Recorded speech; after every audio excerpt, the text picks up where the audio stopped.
Hi, my name is Virendra and I'm a TAFE student in the course Certificate in Cybersecurity.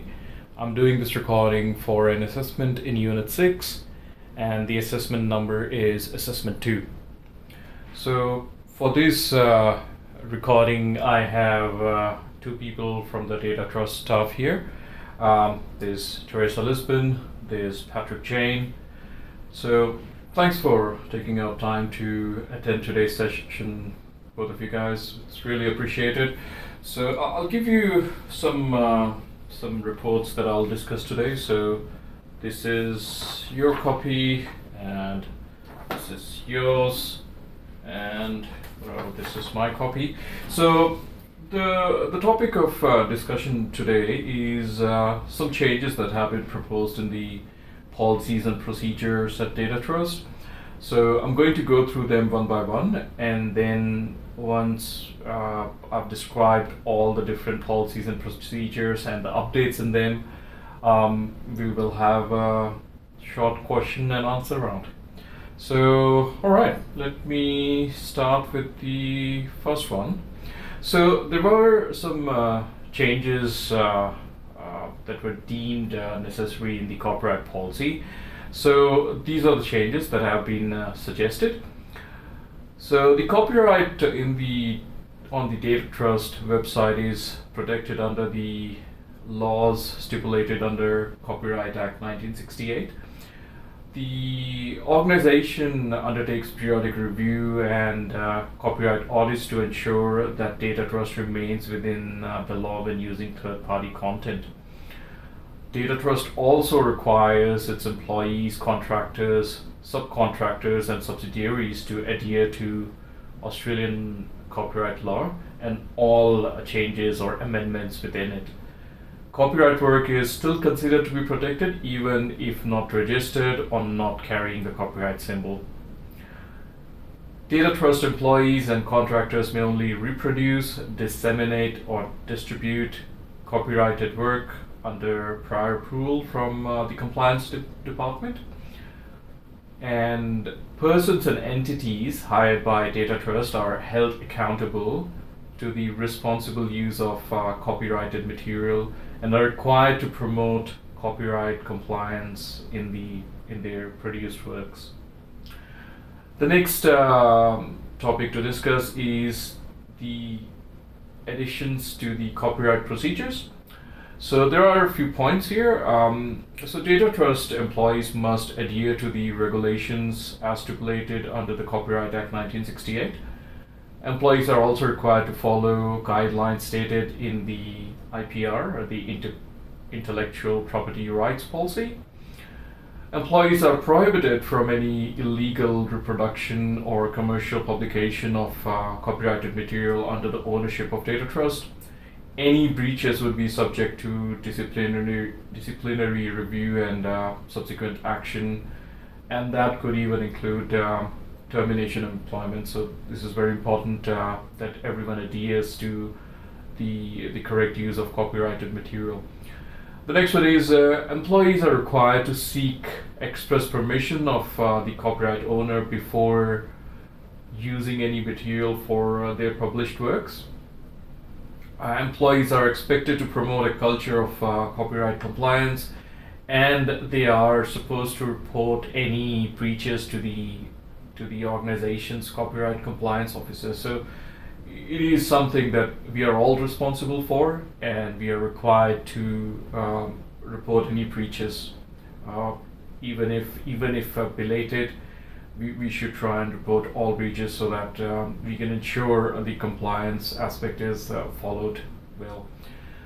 And lastly, all other queries should be directed to the organization's copyright compliance officer. If any doubt, always do that. Contact the compliance officer, and then we can sort out any doubts. There are some changes suggested to the privacy policy, and this is the next topic. And I would like to discuss some of the things, and these are bullet points as you see in the report. So the adherence to the Federal Privacy Act 1988 and Australian privacy principles should be the bedrock of the privacy policy. And that is the principle that we have followed in drafting the privacy policy. So DataTrust privacy policy should elaborate on the corrective actions to be taken in event of unauthorized access and modification to the data. The policy should address the scenarios such as earthquake, fire, power outage leading to any kind of data loss, and the remedial steps to be taken thereafter. So this has been incorporated. The policy explains the contingency plans in place if a data breach were to occur. And finally, the steps taken to record and maintain forensic audit trails for the purpose of compliance. This is important in case there is any further review required. Excuse me. Now, moving on to the next topic, the security measures that are recommended, and these include both physical security and operating system security. So the first one is physical security. The security of, so there are some bullet points here, and I'll start with those. For physical security, the security of hard copy of data should be enhanced by using biometric or time-based one-time password authentication systems instead of simple key-based locks, which is a bit outdated now. The second point is a business justification should be required for each data access request to information stored with DataTrust. This is important, so every access request is justified, and that sort of helps us verify who needs access to the data. The next point is surveillance should be strengthened by the use of CCTV cameras. This is another recommendation. And then lastly, multiple copies of data backup should be kept to protect against any loss due to fire, floods, or power outages. So these are some of the points which are recommended as part of enhancing the physical security. Now comes the part for operating system security. There are similar points here. So there are 4 points. I'll discuss them one by one. The first one is regular installation of OS and application security patches. This is required going forward and on a regular basis. Then comes the use of multi-factor authentication, such as USB keys for restricting access to the operating system. Next comes the use of AI-assisted behavioral analysis. So this sort of intelligence allows unusual or suspicious activities on the operating system to be captured and also predicted or detected. And that way there can be a time-bound alert raised, and then administrative action can be taken for securing the operating system. Lastly, the point is the regular review and hardening of OS using vulnerability scanners. So we are going to use a vulnerability scanner called Nessus or Tainable, and this will help enhance the operating system security. The next topic of discussion is code of ethics. So there are certain code of ethics that have been incorporated in the organization's code of ethics. So I'm going to discuss 2 of them, and these are the suggested additions. We could always have inputs from staff to add to this or make any changes to these. So we have taken inspiration from industry recognized code of ethics formulated by Australian Computer Society, or we have also looked at Information Technology Professionals Association. This was earlier called the System Administrators Guild of Australia. So the suggested code of ethics that need to be part of DataTrust code of ethics are, the first one is honesty. So everyone at DataTrust is expected to be honest about their professional competence, and they should be open to seeking assistance when required. Also, all employees should provide their unbiased opinion when their professional feedback is sought, and employees, as a matter of principle, should declare any conflict of interest whenever they arise, whether it's client interaction or when working on a project within the organization. So yeah, that's also expected. The second code of ethics is fair treatment. So DataTrust employees are expected to maintain high moral standards. They're required to not discriminate against anyone based on grounds such as age, disability, gender, sexual orientation, religion, race, or national origin. So these are the two recommended values that need to be added to the code of ethics, and action will be taken on these soon, and they will be updated in the organizational charter. Next comes the grievance procedure, and we can look at implementing a structure which has been deliberated upon by the compliance department and the ethics committee. And the first this is also described in a set of points. The first one is, whenever conflicts arise, we would like to address them based on an informal approach. So, for example, an employee could choose to discuss grievance about workplace or a work colleague by speaking with their manager where possible. This may help to resolve the issue between employee and the manager, or two different employees within the organization. So that's the first approach. If this doesn't work, the second thing that we can do is we can follow a formal grievance process. So in this case, if the manager is unable to help resolve the matter, or maybe the issue is serious enough, then it can be raised in writing with the HR department. So if the employee is not comfortable approaching the HR formally, then they can even approach the ethics and compliance page confidentially and report it there. In this case, the employee is expected to support any supporting evidence to the report that they are making confidentially, and they should provide the evidence of the misconduct. The next one is when we come to grievance redressal. The next one is grievance hearing. For formal complaints where the employee has come forward and provided evidence of misconduct, the ethics committee will arrange a meeting. This will be attended by the employee's manager, the HR representative, and members of the ethics committee. Now, for confidential complaints, the decision of the committee is posted on the ethics and compliance portal after due discussions. So it depends on what the employee wants to pursue. They could lodge a formal complaint.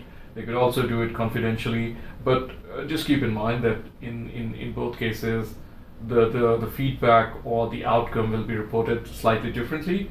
So yeah, that's the hearing process. Lastly, in case the hearing does not go as expected by the employee, or they think that a review is needed or further hearings are needed, in that case the employee can reach out via the employee union representative, or they can reach out through their manager. Excuse me. The Ethics and Compliance Committee will request the employee to provide any additional evidence in this case, and the employee can be accompanied by a colleague or a union representative when interacting with the Compliance Committee.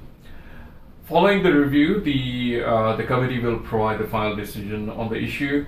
So yeah, this is the appeal part of the process, or the review part of the grievance redressal process, and these are some of the things that we would like to be put in place in the organization, and then hopefully over a period of time we can refine it and ensure that this provides effective grievance redressal. Now, coming to the implementation and review plan of the policies and the procedures and the different strategies that we talked about, the first point is the acceptance of the workplace agreement and compliance policies. So this is something that should be implemented from the day of induction of a new employee, contractor, or a third-party subsidiary. Review or recertification could be planned with a time frame of every 12 months. So a certification to a policy could be done by means of first attending an online module on policy, and then testing the understanding of an individual by means of scoring them against some questions about the module. The next one is updates to policy. So the implementation for this should happen immediately, with a deadline set for completing certification to the updated policy. The review of the proportion of the workforce who have completed the certification should happen as soon as the deadline passes, or preferably as soon as the deadline is getting closer. The time frame for review could be a fortnight after the initial notice, or it could be a recertification every 12 months. Moving on to the next point, so review of legislative changes. The changes to legislation should be tracked by means of subscribing to industry newsletters relevant to the policies which are in use in the organization. They can be tracked through official government mouthpieces, social media such as Twitter handle. The assistance of legal experts should also be employed to understand the relevance of impact of the changes, as implementation will rely on it. So tracking should be done on a regular basis, while the fixed time frame for review should happen every quarter. Formulation of new policies. So the quarterly review of government legislation or changes to legislation or draft policies should be approved by the legal and compliance department. Implementation for this point should be immediate, and the time frame for review should be 12 months. Now, most important in ensuring compliance to the industry standards and the organization-wide adherence is to keep everyone well informed about their rights as well as responsibilities when we are talking about relevant legislation. These are what forms the basis of each policy. So the means for this adherence or compliance to the standards and knowing your own rights and responsibilities could be done by following means. So it could be organizational emails and newsletters that remind all employees on the requirement of policies and importance of compliance to them. It could be done via organizing regular training and information sessions, educating all stakeholders on the policies, and promoting a culture of encouraging policy adherence. Regular reminders for policy upcoming certifications or completing certifications for newly formulated policies. Any misses could be escalated to the compliance officer. And then lastly, an individual's yearly performance review could also consider how successfully one has performed in terms of policy compliance. This provides additional motivation for employees or anyone representing DataTrust to stick to organization policies. So yeah, these are some of the things that have been suggested. These are some of the structures that are being implemented in DataTrust in terms of policies and procedures. Now that we've talked about it, and now that you've had a look at the reports I provided you, I would like you to ask any questions that you might have. So who would like to go first? Okay, All right, Teresa, you go first.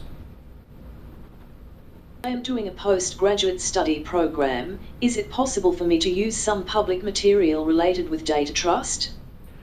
Okay, so look, based on the fair use copyright policy in Australia, for research or study purposes, you can use some of the material.